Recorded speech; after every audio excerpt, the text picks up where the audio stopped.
Welcome back to ATL Day Ones here with my boy Jarvis. I'm Tanitra. Thank you guys for rocking with us as always, and a happy hump day to you guys. Listen, we appreciate you not just following ATL Day Ones, but check out everything we've got to offer with Locked On Sports Atlanta. You can go to any and all audio platforms and you will find us. You can go to YouTube. In fact, we encourage you to go to YouTube and continue to check us out, like our content, give us a follow, and definitely subscribe to our channel. You won't be disappointed. We won't Not at disappoint. all. But yeah, we're always going to be a good look for you and the friends that you tell to come and check us out. And so listen, we are going to talk a little bit in this segment about the Hawks. But before we do that, I got to tell you guys, because you guys have been on my journey of healthier living and healthier eating and everything from day ones, no pun intended, from day one. And so I just want to remind you guys that a part of that journey for me is definitely what I do in my snack time. So Jarvis and I talk about this all the time. We don't snack because we're hungry. Sometimes we snack because we're bored. So the best thing for you to do if you're a bored snacker is to make sure you keep healthy snacks around you. And that is where Built Bar comes in. So it can be the puffs that maybe you want to try. That's a really good tasting bar from Built. They're fluffy, marshmallowy, 100% real chocolate for those of you out there who are chocolate lovers. Also, low calories, high protein. That's not what you're going to get from a candy bar that you're going to eat. This is better for you. So go for that, because literally, wouldn't you want to eat a snack that's going to keep you under 300 calories? So again, 4 grams of sugar, 4 net carbs, 17 grams of protein. That sounds like a winning combination to me. And if you want to find out more about the mint brownie, the coconut almond, and even white chocolate cookies and cream, if you're that kind of cookies and cream person, go to built.com, use the promo code LOCKED15 and get 15% off your order. Promo code LOCKED15 for 15% off at built.com. So let's talk a little about the Atlanta Hawks and them and what they did north of the border on Tuesday night and how that's going to impact them going forward. So Jarvis, we know that last night's matchup, really just like these last 4 matchups, was huge for the Hawks, because if they would have beaten the Raptors, they really could have vaulted up and put themselves, at least mathematically, in contention to go into the playoffs and avoid the play-in round altogether. But first things first, they did not win that game. 118-108 was the final. But what did you see in that game that was encouraging to you in terms of them and what they're going to do now that they're locked into the play-in round, and possibly what they'll do in the playoffs? I like the fact that they were able to compete, even though they were down. Obviously, John Collins being out, and then I think Danilo Gallinari not being in that game last night. That was huge. huge. Yeah. It was really huge, because I know we joke a lot about him playing defense, but a lot of times, No. You joke about him playing defense. That's you. I joke. Give Gallo his credit. My bad. I joke a lot about Danilo Gallinari not being able to play defense, and for the most part, that's true. But I think that, having that big body in there, 6'10" frame, a veteran, I think having him in the game last night would have definitely have helped. And for them to be able to perform and have an opportunity to win the game in the fourth quarter with him not being on the floor, along with John Collins, I think there's only so much you can really ask for, right? So I think that if you can get Dan back and get him back fully healthy, I think that it's going to be really encouraging to see how these guys do in the play-in tournament. And I'm encouraged that they can get that win and play themselves into the real playoffs, as I've been talking about. Told you guys he disrespects Gallinari on the defensive side, calling him Dan. And boys, nickname is Gallo. We're gonna call him Gallo because we're gonna give him a spot. No, we're gonna call him Gallo. But you make a great point though, because in the last couple of games he's had near double doubles.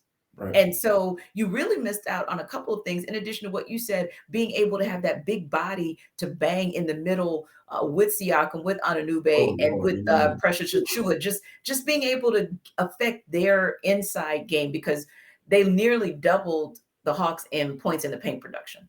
And The second chance offensive points is rebounds where, too, yeah, T. second chance points Goodness. is Oh where my. they lost the game because they actually did double the Hawks in terms of offensive rebounds. So that's really where you missed out. But you also missed out on having just one more sharpshooter on the floor to be able to take that three in those closing minutes. Now, listen, Bogdanovich is normally money. Missed a three Yes. last night at an Yep. odd time. That's uncharacteristic. Kevin Huerter can be money in those situations as well. But you make a great point to have Danilo Gallinari out there to be able to give you one more player with two-way play. That's what you Mhm. missed last night, and you're hoping that you get that back, or you're hoping that you're not going to have back-to-back games where Onyeka Okongwu disappears, because that's very rare for Double O not to score, for Double O not to have double-digit rebounds. I'm going to go with he had an off night last night, and that he'll bounce back, especially at home tonight. So the good of it is, like you said, we saw them being competitive.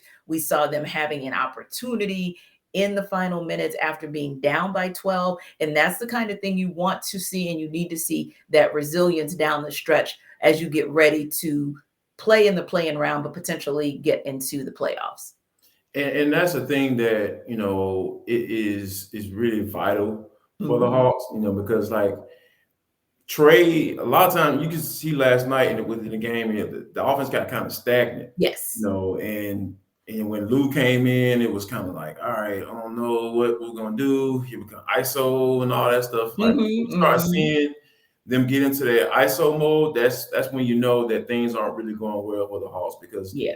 like finding the open man, Nate Mhm. McMillan preaches that. He has Yes. a scripture for it. And I can't quote it right now, but I know he has a scripture that he goes to when he's telling those guys, like, hey, Mhm. move the ball, find the right shot. And that's what he continues to preach time and time again. And when you see that ball get stagnant or that ball Mhm. stops and you start seeing those step back threes and all that stuff, I know Trae, he has a pass. I give him a pass on that. Yeah. But when you start seeing the guys like Lou Williams and maybe Yes. even DeLon Wright sometimes kind Yeah. of jump into that mode, that's why I say Yes. the Atlanta Hawks offense is surely in trouble. And I think that once they, get into the mindset of being able to move the ball around, I think that's Mhm. that's when you're going to see this team play well and potentially, like I said, get into that playoff run.